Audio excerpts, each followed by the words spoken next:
Welcome to episode 40 of Feeling Through Live. I am so excited to be joined today by Sue Rosensky, who is the CEO of Helen Keller Services, who is a producer on Feeling Through, and also just one of my favorite humans. So it's just like a trifecta there. So it's kind of the best of all the worlds. And before we hop into things, just want to start off with a quick image description. So on the screen, on the top left corner, you'll see Feeling Through Live, episode 40, a 40 plus year journey at Helen Keller Services is the title of the episode. My box says Doug Roland Feeling Through underneath it. I am a white male in my mid 30s, little bit of scruff on my face, short dark hair, and over my shoulder, one shoulder you see a little bit of my living room, and over the other a wall with a picture on it. We have an interpreter box in the top right corner of the screen. And then under Sue, you see Sue Rosensky, Helen Keller Services. And Sue, why don't you take away your image description? Sure. Hello, everyone. So I'm a middle-aged, sort of 60-year-old white female. I have blonde hair, about shoulder length. I have a pair of red-rimmed glasses on. And I'm wearing a black turtleneck and a black jacket. And my background is also solid black. Nice to be here. Great. Well, Sue, I know in just getting the chance to get to know you so well over the last few years and working with you, I think a commonality that we find is we both believe in a healthy degree of serendipity. And Yes. I think something that's so, just to kind of kick things off, something that's so serendipitous about the timing of our conversation is that we've been going back and forth on this for many months to get you on here and coordinate schedules, but it just so happens that our timing couldn't be better because as of, I believe, the top of this week, you had some exciting news in that you are now officially the CEO of Helen Keller Services. Prior to that, you were the acting CEO. So first off, congratulations on that. Well, thanks so much. Yes, I'm very excited to be given this opportunity to serve in this role with the organization. So it's been a really exciting week, and I'm really just happy that it took place. Yeah. And the reason that's such a fun way to kick things off is because you, as CEO of Helen Keller Services, is quite literally about a 40-year journey to that position. And we were talking about this earlier in the week, but I love when I hear of people having such long journeys with an organization, a community, and I can only imagine all the stories along the way. I think it's something that is a little different for people in my generation or even younger than me that really kind of bounce around to a lot of different things in different places to really have a life at a place and really kind of have your evolution, your personal evolution in many ways be informed by and happen alongside your professional evolution at one place. So I'd love to just go back to the beginning here. And, can you just tell us how your journey started with the organization?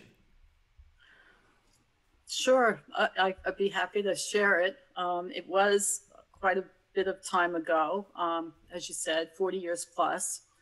And, I have to say that I think, this career found me and I didn't really find it in a way. And it's not that fascinating a story, honestly. I had already spent some time in this field and really had an interest in teaching. And I was working with, a group of students who had vision loss and also additional disabilities. And I actually was working in a program, and one of my good friends, I was actually dating this person, he's an audiologist, and he said that I should check out the Helen Keller National Center. He was doing an internship at that time. And I thought, well, I don't think I've ever met anyone who is deafblind. I don't know what I could contribute. He just sort of, encouraged me. Well, I'd like you to just go there and check it out. And it happened. There was an opening for a residence supervisor. at the time. And I went for an interview and I was hired on the spot. And I worked, I think, 2 days later in the position. And that time we had our staff who were part of our residential program live on campus. So I was fortunate. I had this beautiful apartment in Sands Point in the residence building. And I was just immersed into the community, into the environment. And I felt immediately a connection, with everyone. I think part of it is being there, living there 24/7. I hadn't yet learned sign language. So it was really through my interactions every day with people who were very good to me and helping me learn. And it just became, for me, very meaningful. And it stuck with me throughout these 40 years. So it's just been a blessing in many ways for me to be part of seeing Helen Keller Services and this division, Helen Keller National Center, how it has grown, how it has progressed, how the field has gotten, much, much better at what we have learned through the years, and to be a part of that with so many people. It has really been a very positive experience. And now to be here in this position, leading the organization, what could be better? So it's just good thing.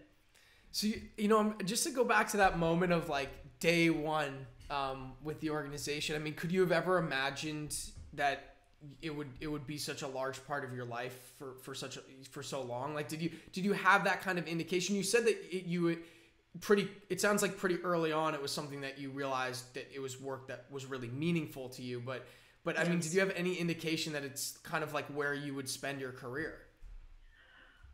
Early on, I definitely felt an affinity for the work, and but I never dreamed that I would spend all these years throughout my life. And as you said, you go through changes, the cycle of life. I mean, I've gone through many things, from being a mother to a grandmother, through all my educational experiences.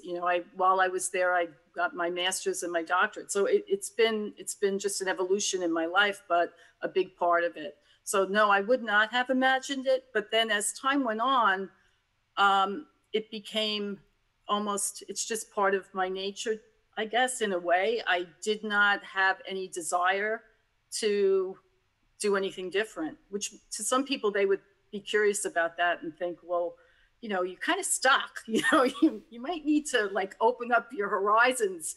But the positions I've had and the people I've worked with and the students, the consumers, the community, it's been a great journey, and it's never been something that has been, where I felt like I wasn't growing or learning or, just being involved and participating in something positive.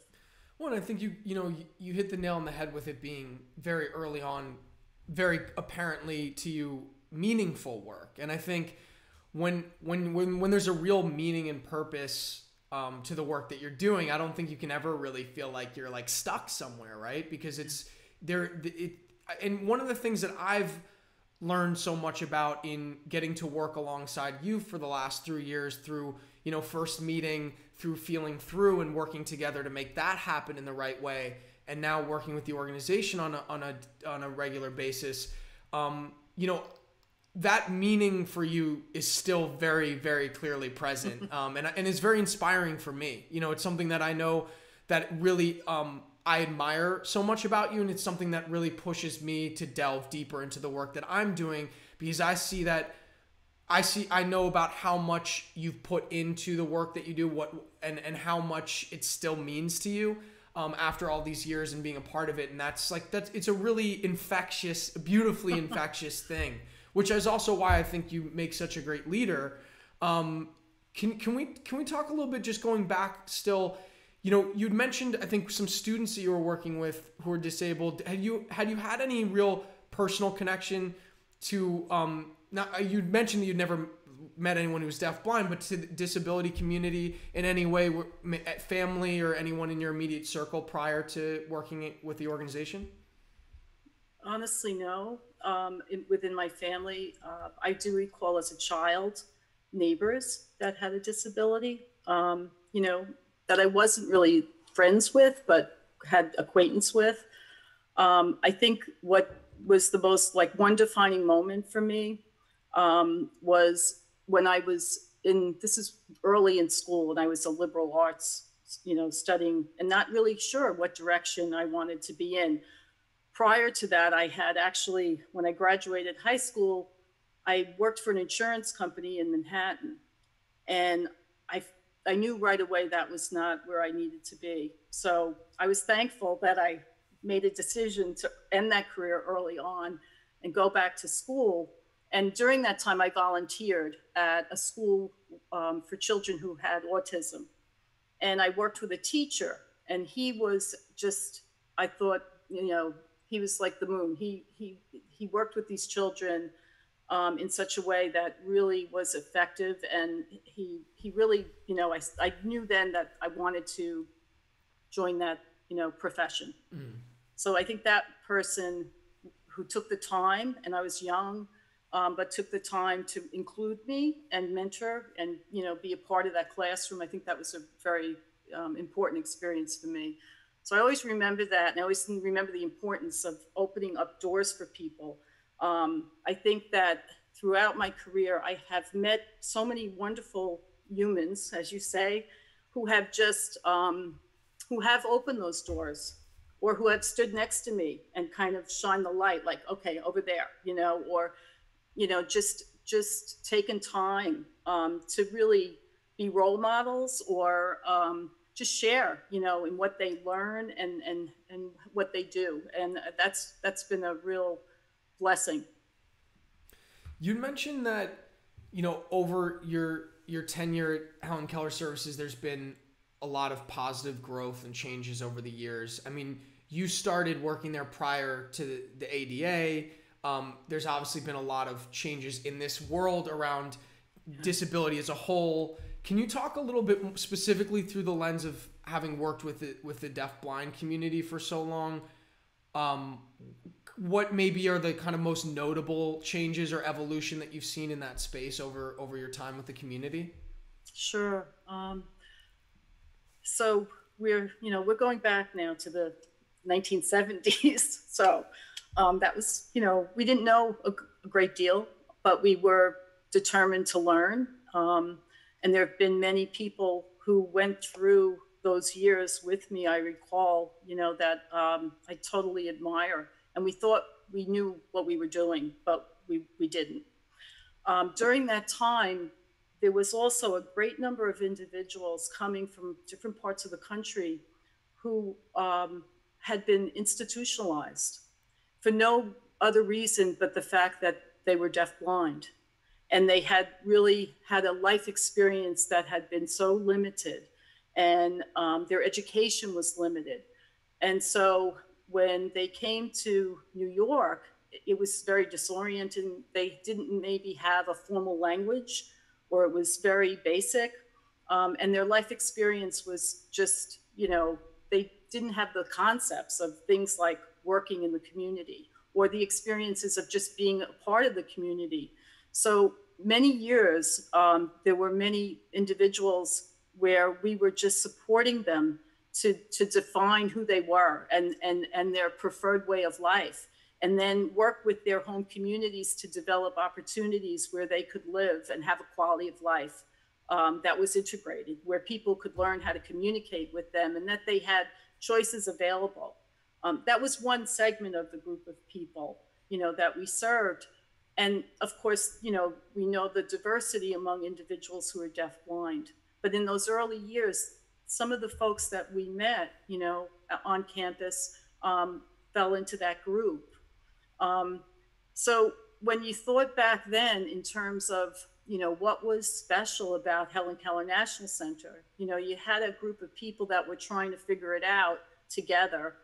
But, believe it or not, there wasn't yet this understanding of what what there should be. So the way that we defined work options for people was very, very limited. And it was just this repetitive type of, very sedentary, unexciting work. Being out in the community, the big idea of going shopping and having breakfast in a diner. Like these were new experiences for people in the beginning. So we see a change of how we shifted from this way of viewing people and what's important to them. Making sure that that quality of life was present.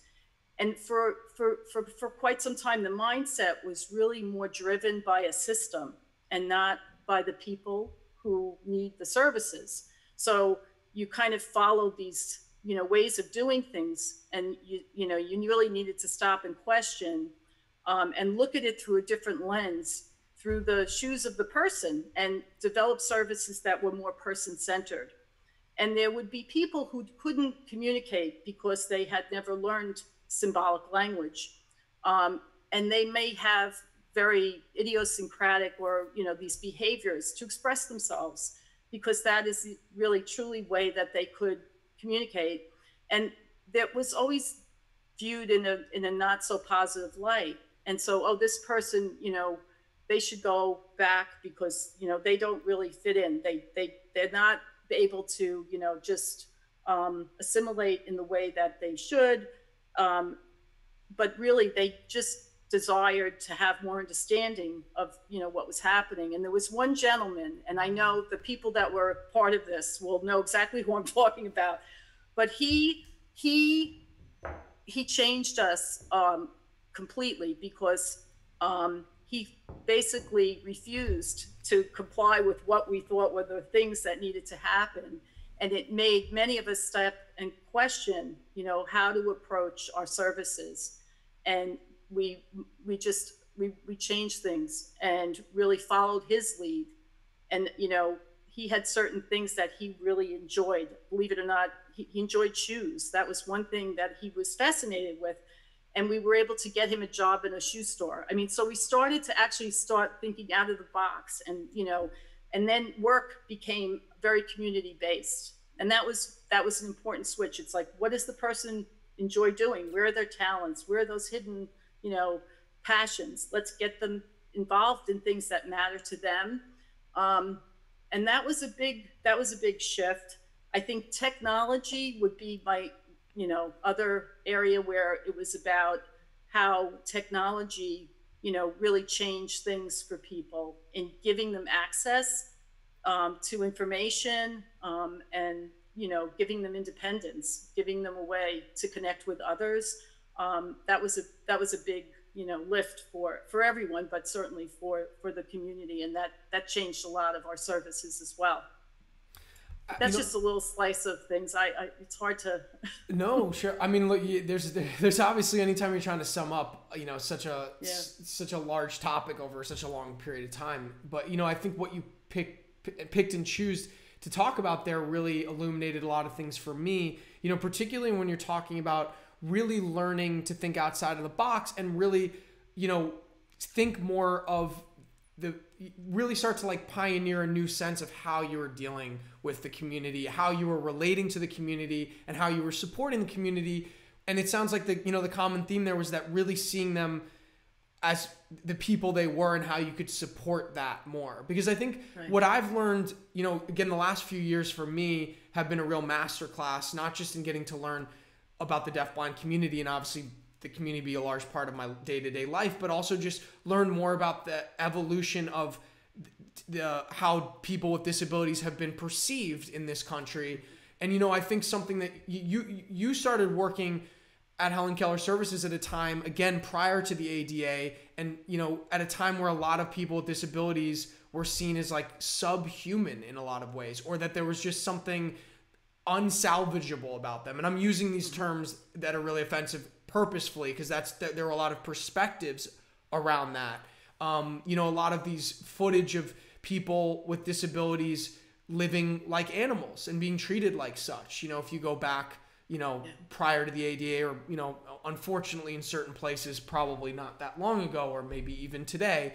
And I think that just relates to, in a lot of ways, the erroneous perceptions and ways in which people were trying to relate to people with disabilities, assuming, well, because they're not like me, or because I can't find a way to communicate with them, that means there's something wrong with them. That means maybe they can't even be fixed, or those kind of things. And to really start to pioneer this other sense of not only trying to assimilate people to this, like the general public, but really support who these individuals are, what they're interested in, and try to Right. best place that. Feels like, I'm sure you could write a novel on that journey there.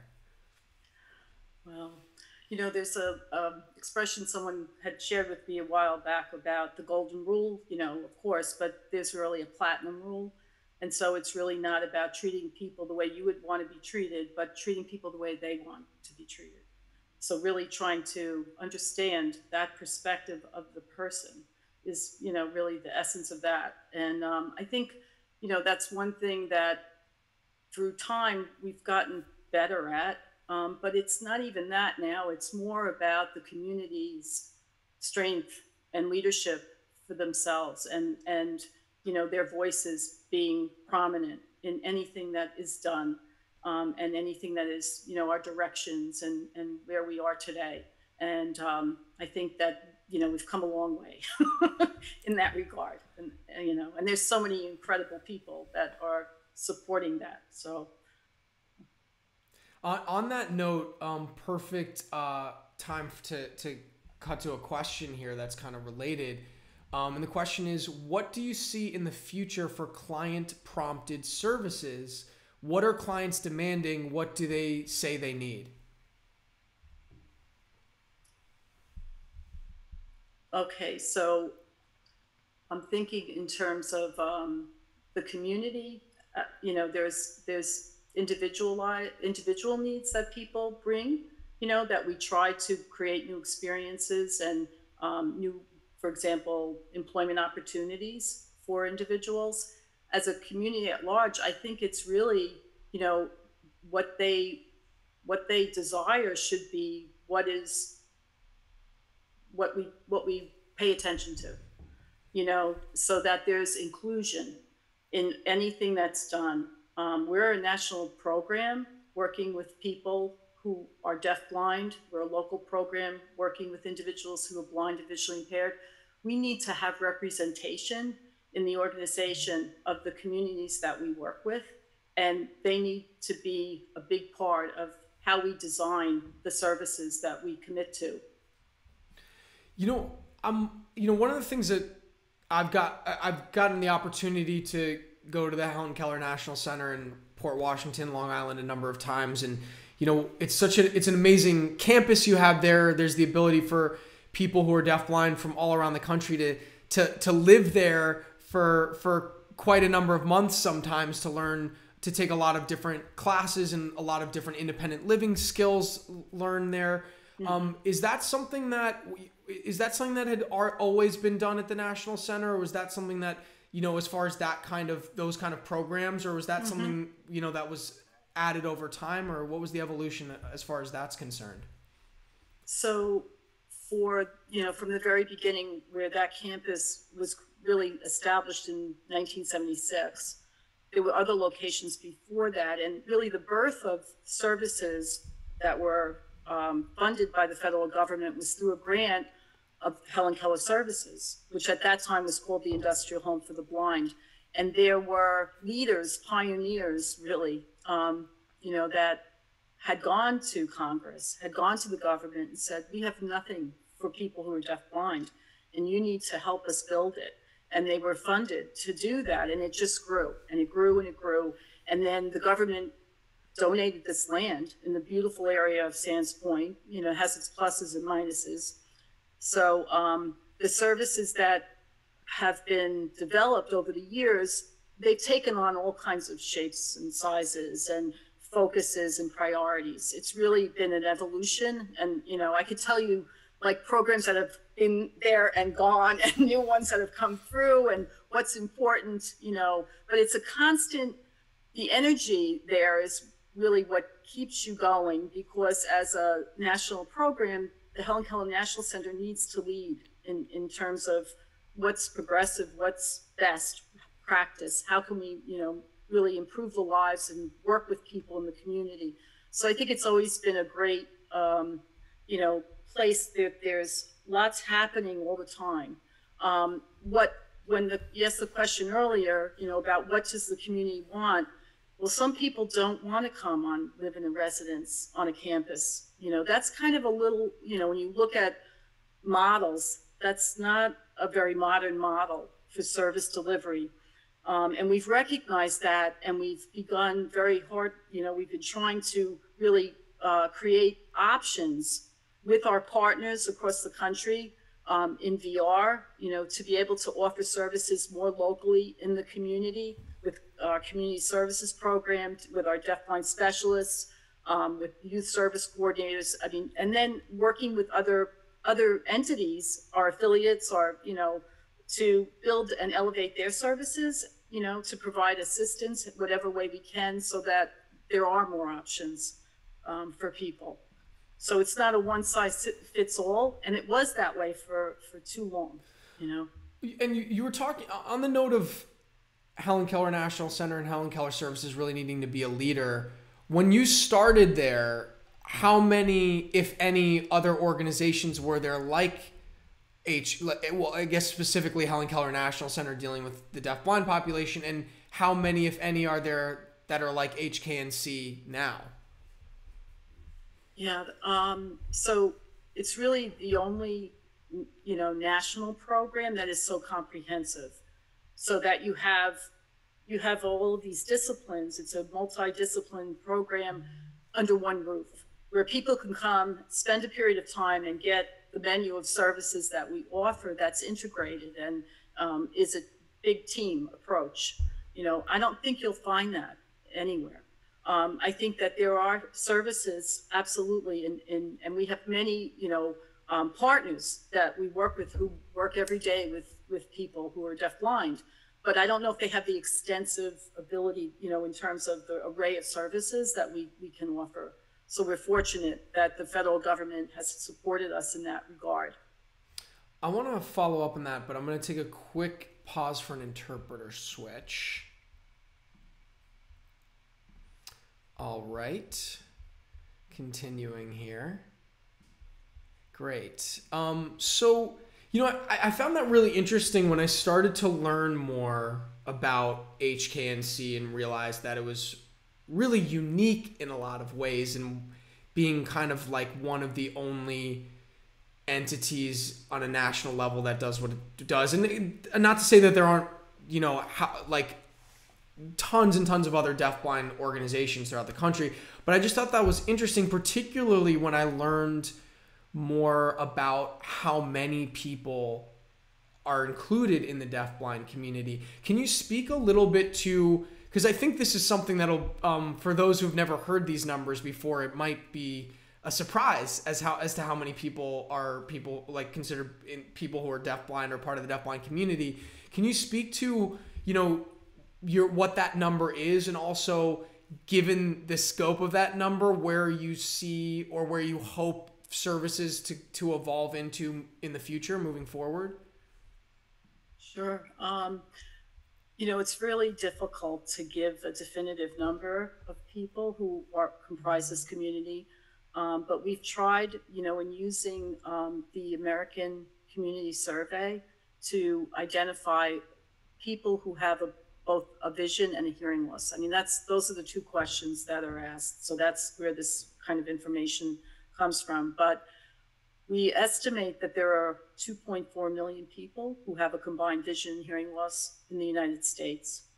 And we only know a fraction of those people, because many people don't consider themselves to be part of that community. They wouldn't identify that way, but they could probably benefit in some regard with our services. So when we think about the community, of course, we're thinking about a very diverse group of people. It's not, maybe what some might think of, a person who's deafblind, who's, fully deaf and blind. In fact, that's a small number of people in the overall group, but people who are born into the deaf culture and may lose vision later in life, people who are blind and then may lose their hearing, people who have age-related vision and hearing loss. I mean, the array of conditions that cause vision loss. So it's just a group that is so diverse. I think, including with that, people might identify sometimes is they think of the one primary sensory loss that they have. So they may identify as that. It's really a personal journey and preference how someone might think of, themselves and what their identity is. But there's more people probably than most of us think, I know from, again, working with you and the organization on a regular basis and getting to, work alongside a lot of people there, that you have a lot of colleagues who are deaf-blind. I'm wondering if over the course of your tenure, if there, or just as your time with the organization, are there certain people, maybe even early on in the journey, as you were getting to know the community more, who are deaf-blind, that you saw as like a mentor or some sort of kind of figure that really helped you gain a more personal and intimate understanding of, at least one aspect of a person who is deafblind, and get to know, by extension, get to know that community a little better? Is there anyone or any ones that kind of stands out? So quite a number of people that just came to mind as you were speaking. Some are no longer with us. There was a gentleman that worked at Helen Keller, and he was very open about life. And he was someone who had through, it was really an illness that he had and medication that, at middle age, he lost his vision and hearing. And he had to just, transform his life. And he became a teacher at the center. But he was a good friend and certainly opened my eyes to many things. I just enjoyed, just knowing him. There was a gentleman who was the president of the American Association for the Deaf-Blind, Harry Anderson. Many people know him, who has passed, but he was part of our advisory board for many, many years. And I always enjoyed after the meetings to spend time with Harry and just hang out and learn from him.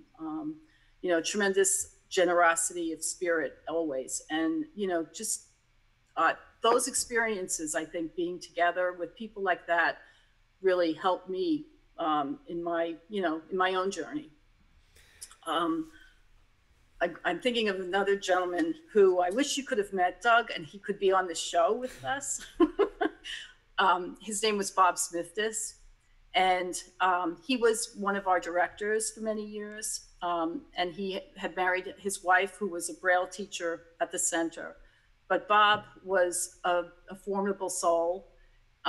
He was a mover and shaker. He was part of that original group who went to, the government to really advocate with Peter Salmon for services for individuals who are deafblind. And he had the best sense of humor that anyone had. He just had, a way of brightening everyone's day, and was with us in that, in these services for many, many years. But there's many people like that. So I don't know, I could go on. Well, kind of on a related note, and again, I'm not going to hold you, just whatever kind of comes up first, but if you could kind of whittle down all that you've learned and experienced over your time, working at Helen Keller Services and Helen Keller National Center and with the communities that they serve, are there certain, you talked about the platinum rule, I know, being one. Are there other kind of like wisdoms or lessons that you've learned that really have informed you personally along that journey?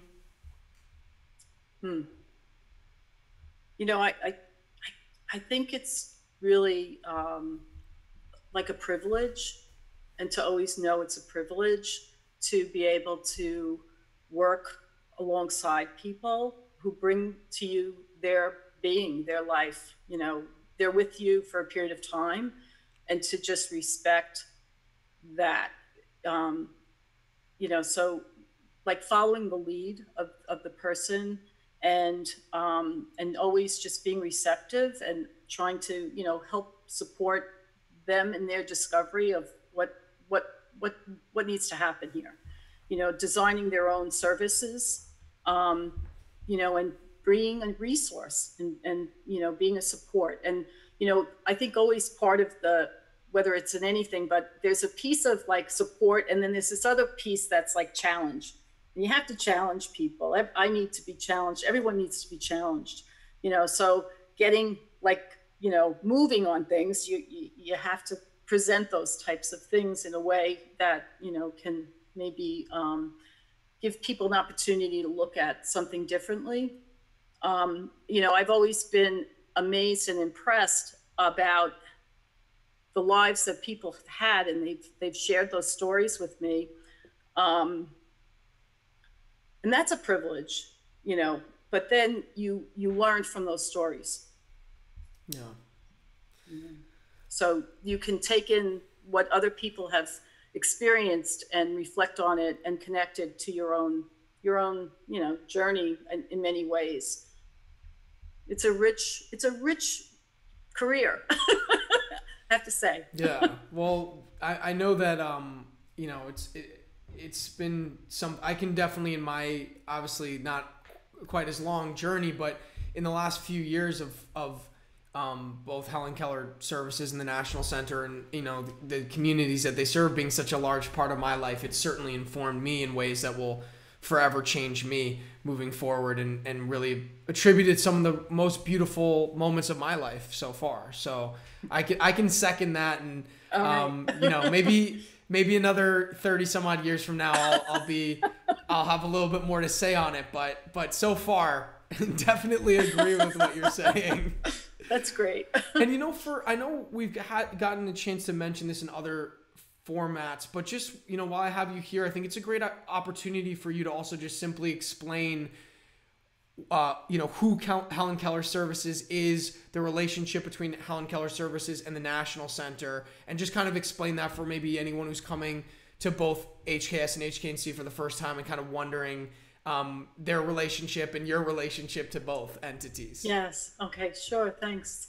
So the umbrella organization is Helen Keller Services, and that's now my role, to be involved with both divisions of Helen Keller Services. We have Helen Keller National Center, which we've been talking about, but also Helen Keller Services for the Blind.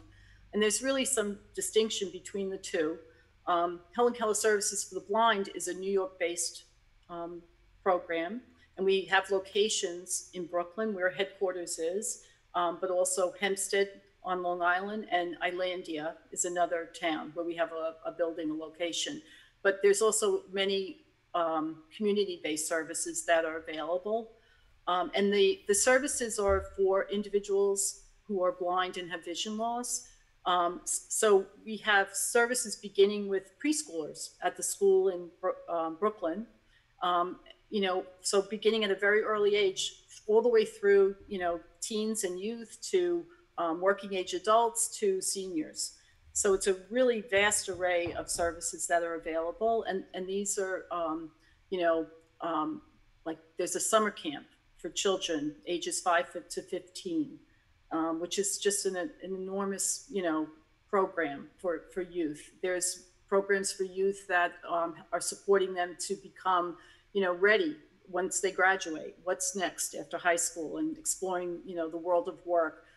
There are programs for seniors in their homes to support them to gain skills and, learn some adaptive ways of doing things around the home so that they can maintain their independence. And then there's a big vocational piece, similar to Helen Keller National Center, around, looking at developing skills and being successful in a career, and providing other training that would support a person, whether it be orientation and mobility, communication, Braille, for example, is one thing that we're actually going to work on in providing.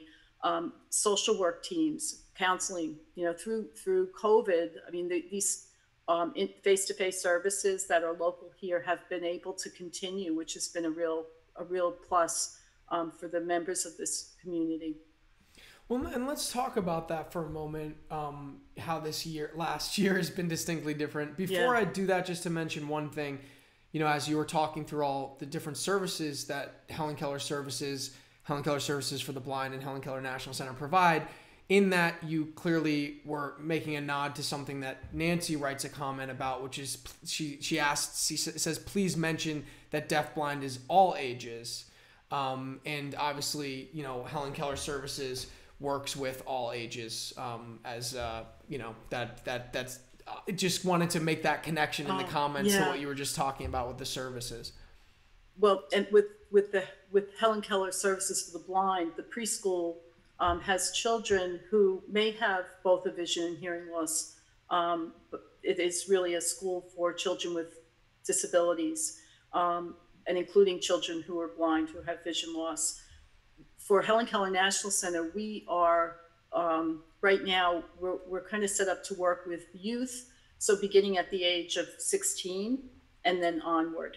We're actually, most of the children are still in school and receive services locally. So the services offered by Helen Keller National Center have been primarily for an older group. And so let's talk a little bit about how this last year has been a little different. Obviously, everyone's heard has their own story about that, but I think it's been really an interesting time to be someone like you, who's not just in a leadership position of an organization, but an organization that deals, with many individuals who rely largely on touch during a time where touch is not something that we can do. An organization that really has, for a long time, relied on that in-person training and connection. What has this time been like for Helen Keller Services? And what ways in which has it forced you to change? Yeah, it's been a challenging time for sure, and we miss having the opportunity to work with people from around the country at Helen Keller National Center, and also have limits to what we can do in the community. But I have to say, it's been a growing period too. For us, it has been an insightful time. When it comes to thinking differently, and sometimes when you start to think differently, like it begets thinking differently, like you just keep thinking differently and it grows, and I think that the teams across the board have, really begun to look at things sort of in ways that they couldn't maybe see before as possible. So we've grown in our way of knowing that there's a lot more that can be done in a remote way, virtual platforms, using technology, connecting with people, and providing training. And there are things that we never would have expected we could be successful with, and that people would actually feel like they had benefited and that it was successful for them. So I think that has taught us a lot about the future in terms of making assumptions about what's possible, but that's a general theme. But then, knowing that people cannot always come to New York from across the country. There are pockets of services everywhere, but, there's things that we can offer folks, in a rural community or in a different way. So we've expanded our options, which I think is really positive. And then we've connected people from around the country who may have never connected through groups and technology, peer learning groups, things like that, which has been very, very positive. I love that, out of all the challenges that the last year has certainly presented, that it also, in the pressure that it innately creates to have to change how things have been done for a while, it also creates these new ways of doing things that you're saying can continue to benefit the organization and the people that the organization serves well beyond the pandemic and the specific limitations of the pandemic. So it's really exciting. I'm wondering if over the course of your journey with the organization, has there been any one year that's forced you to have to innovate more than this past one? Absolutely not. No, and it was truly from necessity. When Helen Keller National Center had to suspend its campus services, it was really like we never could dream of anything like that ever happening. That was just not even something we could imagine.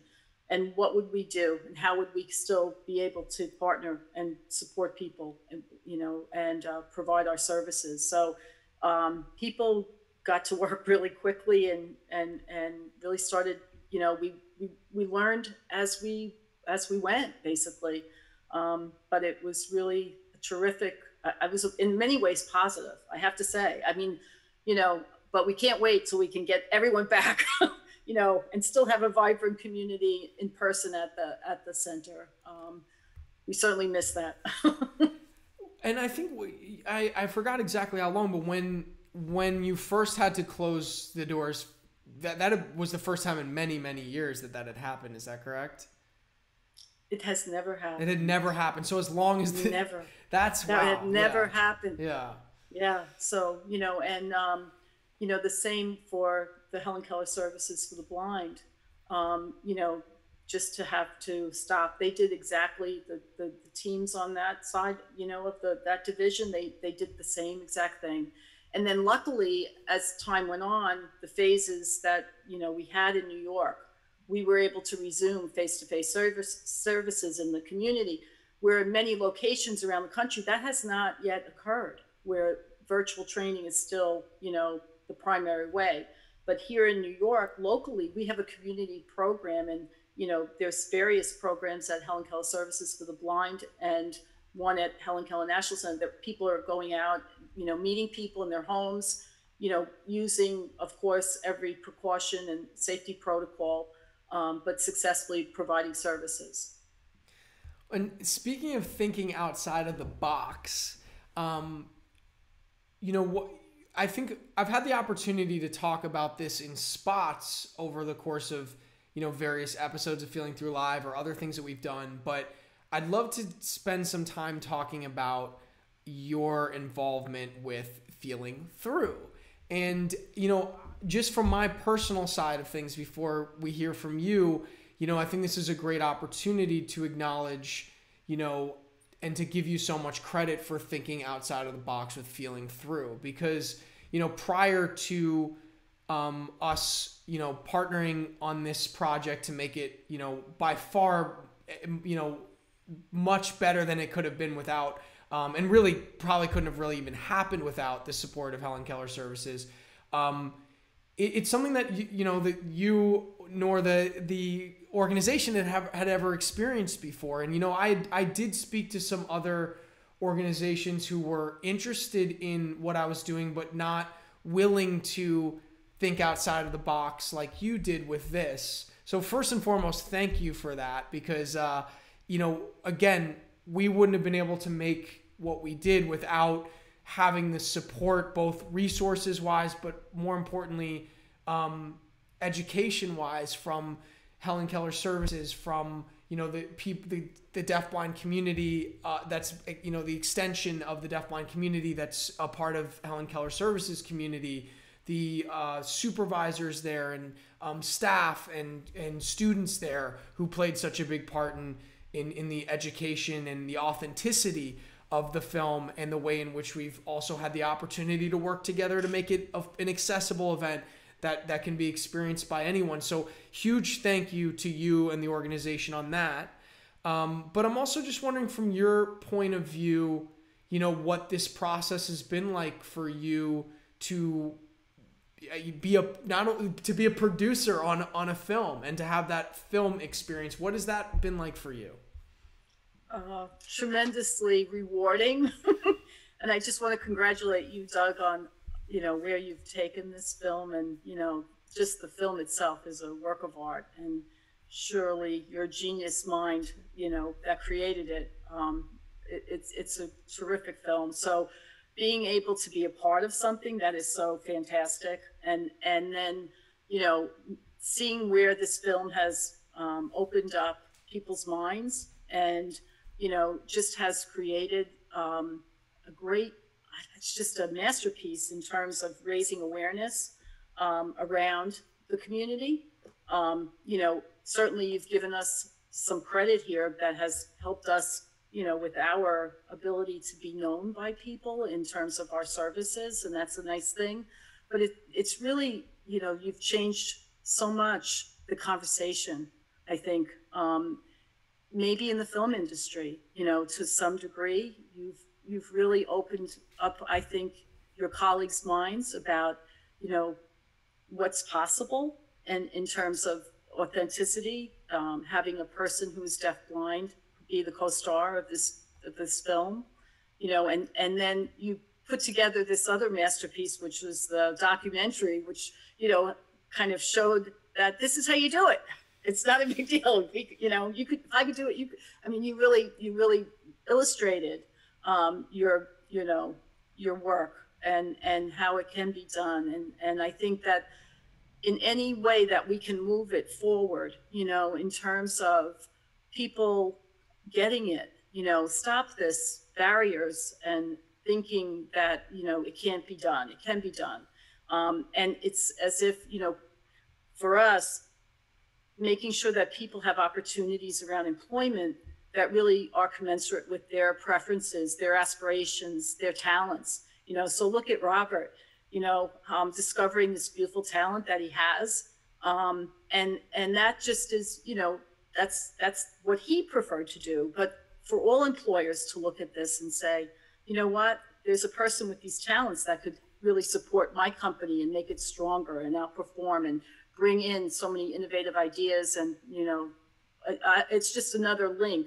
And then other than that, there's this global thing around the film that is about all of us, and it's all about, giving people a minute in time to get to know who they are and, respecting our differences and appreciating one another for who we are. Because that's what else is there? It's just a beautiful story, and it opens that part of our heart and our spirit. And so for us, this has been just a pleasure, and thank you for that.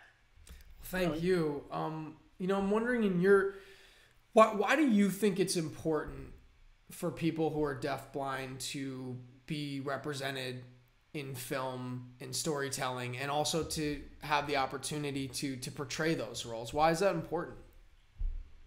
Because, film is really,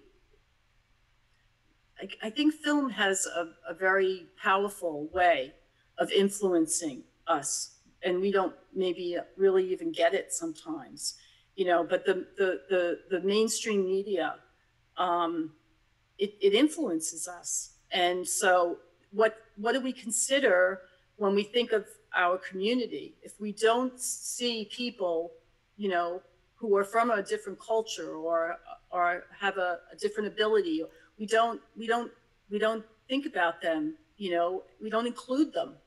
And it's not natural. It's fake. It's not a positive thing. So we all should be included. We should all be represented in every industry. But film is very powerful, and it just seems to have that ability to open people up. You get that touch point with something in a film, and you never forget it.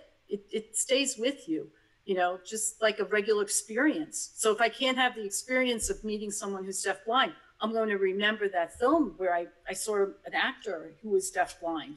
And that's my point of reference. And hopefully that will be a jumping off point for me to do something more, than just watch the film, but maybe something else, And, for anyone who might come to this, who works at an organization, whether it be deafblind related or for any really marginalized community, but let's stay within the disability community for now, knowing that particularly within the disability community, there's such a need for more representation on screen, and that there's such a disproportionate representation of, characters who are disabled appearing on our screens in proportion to how many people actually make up the world that we live in that have disabilities.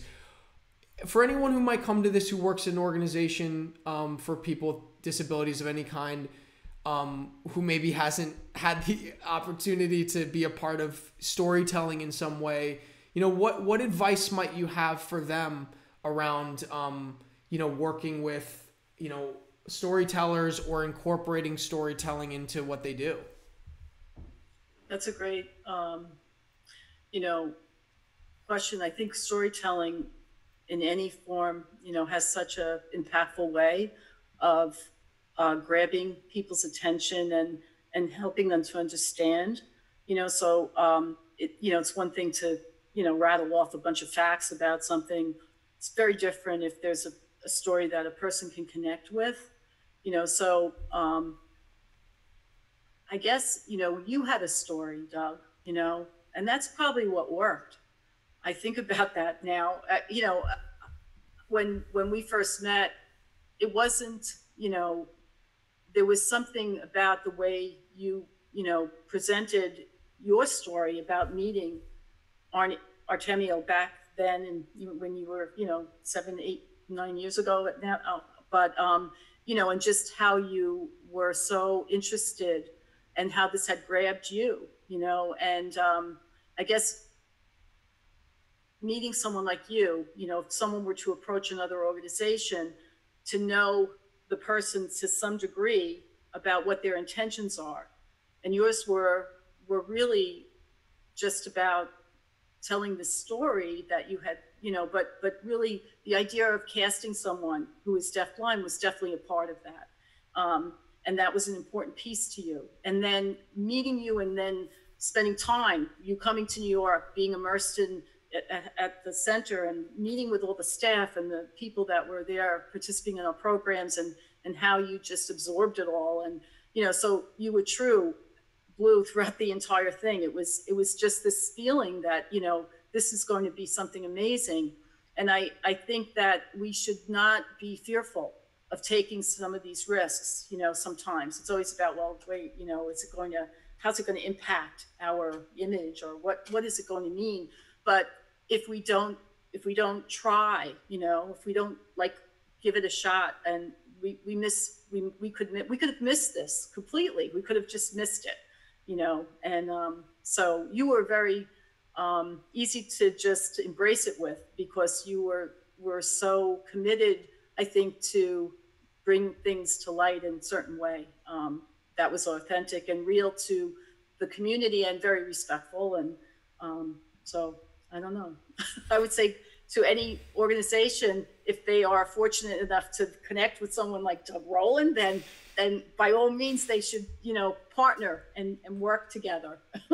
Well, and speaking of almost missing this, again, there's been so many people that I owe so much gratitude to who have helped this journey, from start to everything that we've been able to do through now. But I really do want to give you a specific recognition for being that person who really championed it and greenlit it within the organization in a way that, quite frankly, we wouldn't have been able to do so much of this without. And to again, thinking outside of the box, which again is why I was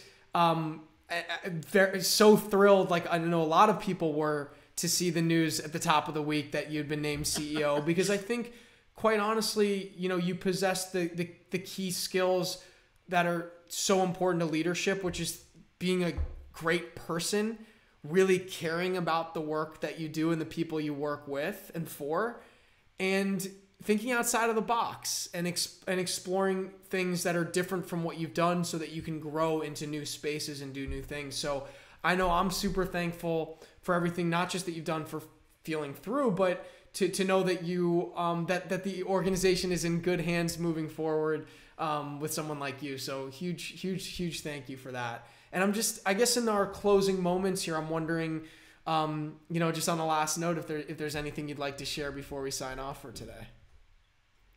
That I think you're too kind, honestly. And I just want to say that, I'm just very fortunate, because I'm surrounded by a lot of great people, and it's just an amazing organization, and I look forward to continuing the journey and working with everyone. It's just been really, really terrific, and I think that's it.